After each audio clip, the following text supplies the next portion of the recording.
Bilhões de dólares circulam na indústria do vinho todos os anos. Sempre que tanto dinheiro está envolvido, as pessoas sempre estarão à espreita nas sombras tentando enganar o sistema. Rudy Kearney era um entusiasta do vinho. Ele era o brinde da cidade entre os revendedores sofisticados e colecionadores. No entanto, ele também era um criminoso e o mentor por trás da maior operação clandestina de vinho da história.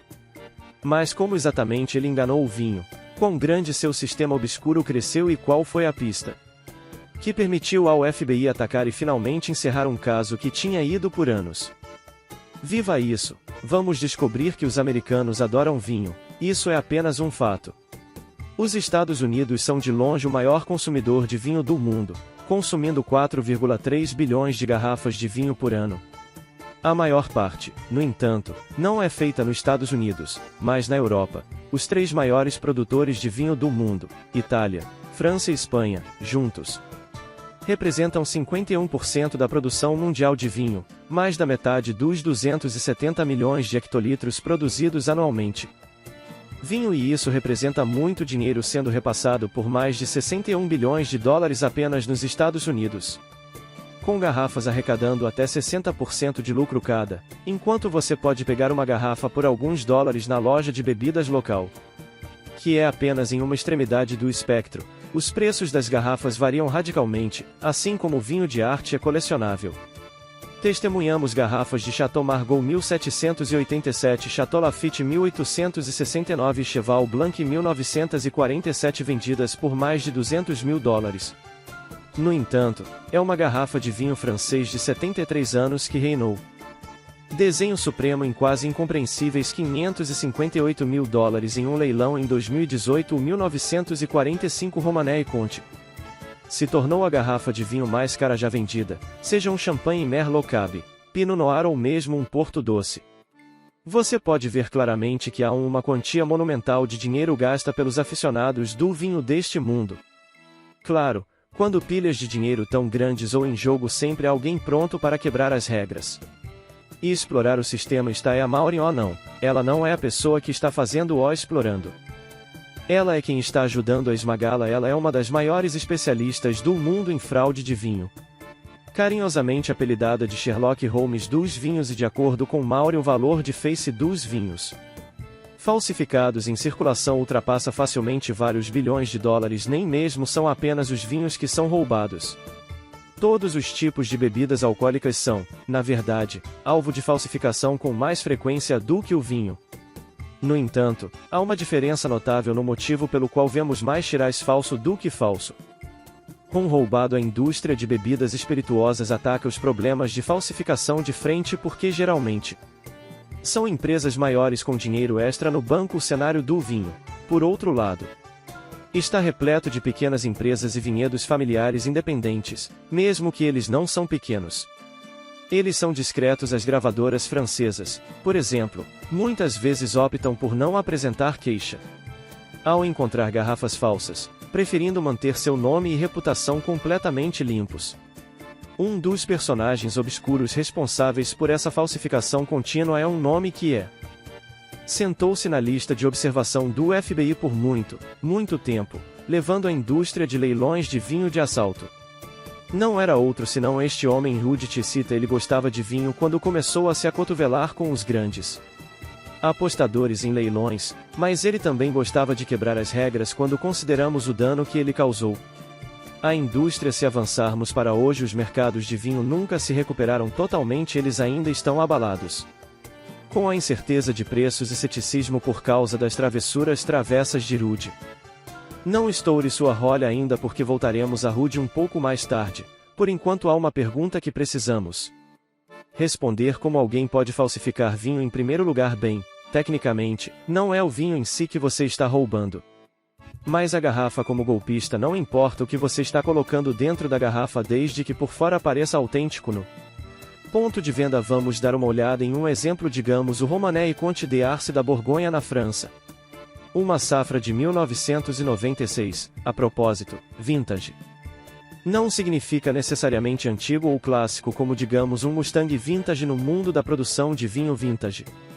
Simplesmente se refere ao ano em que foi produzido. De qualquer maneira, um conjunto de 8 dessas garrafas alcançou $224.900 em leilão pela Sotheby's Londres em 1996.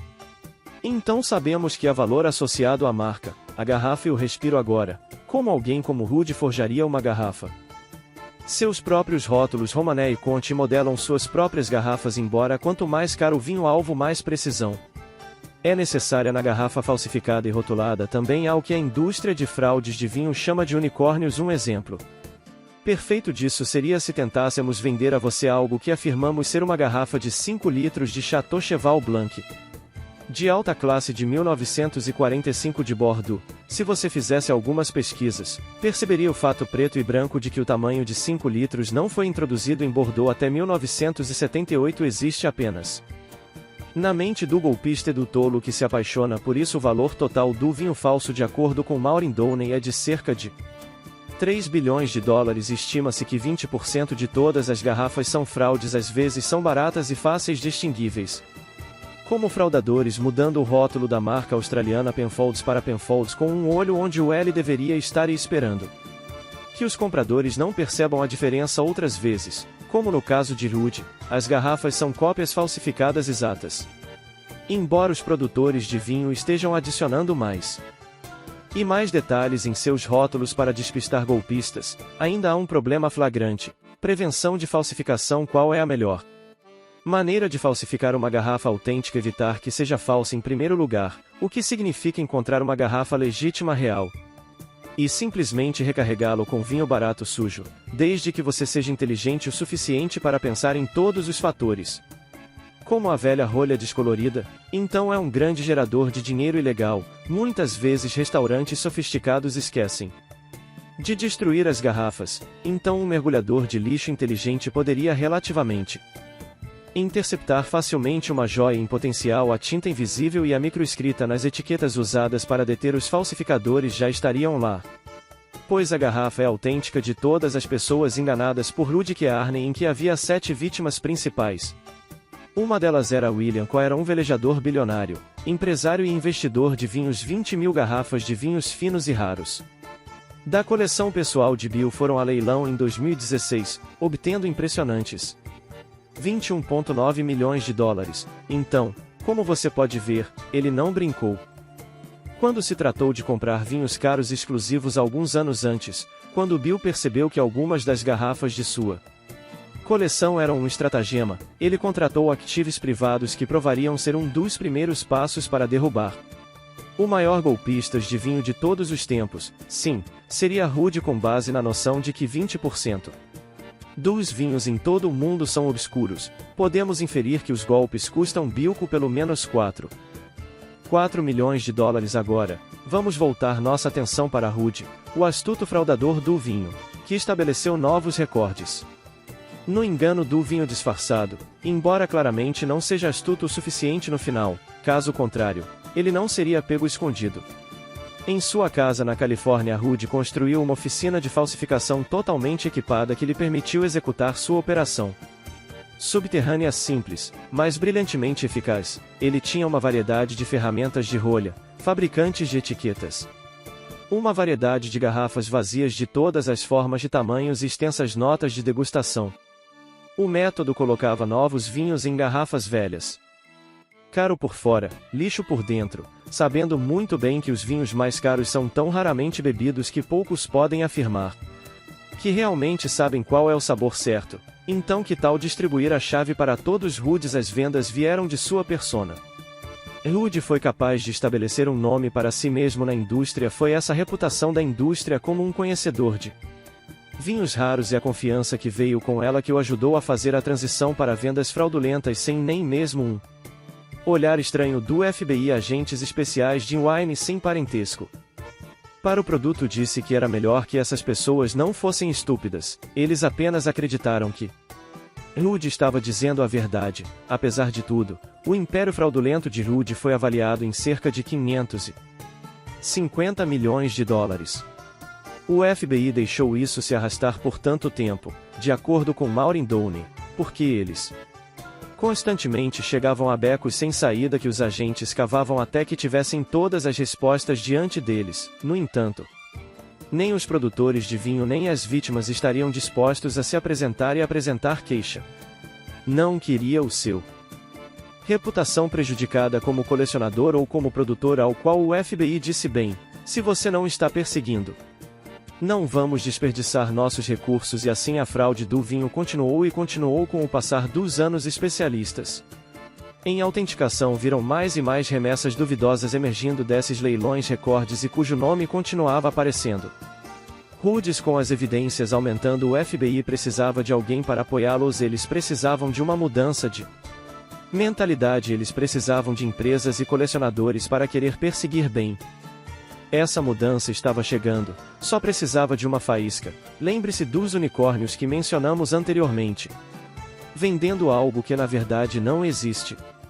Dennis Gran Cru, vinhos com safras variando de 1945 a 1971. Lauren Ponzo, chefe do domínio POM, interferiu tão rapidamente que afirmou que a variedade de tecido Saint-Denis só havia sido lançada pela primeira vez em 1982, cerca de 37 anos depois que Rude estava vendendo. Este era um de os momentos-chave que abriram o caminho para outros enólogos franceses se juntarem à caça, decidindo cooperar com os investigadores na esperança de impedir a fraude. Os enólogos começaram a suspeitar de todas as afirmações bizarras que Rude estava fazendo tantas safras raras onde ele conseguiu todo o dinheiro para criar e revender uma coleção cara.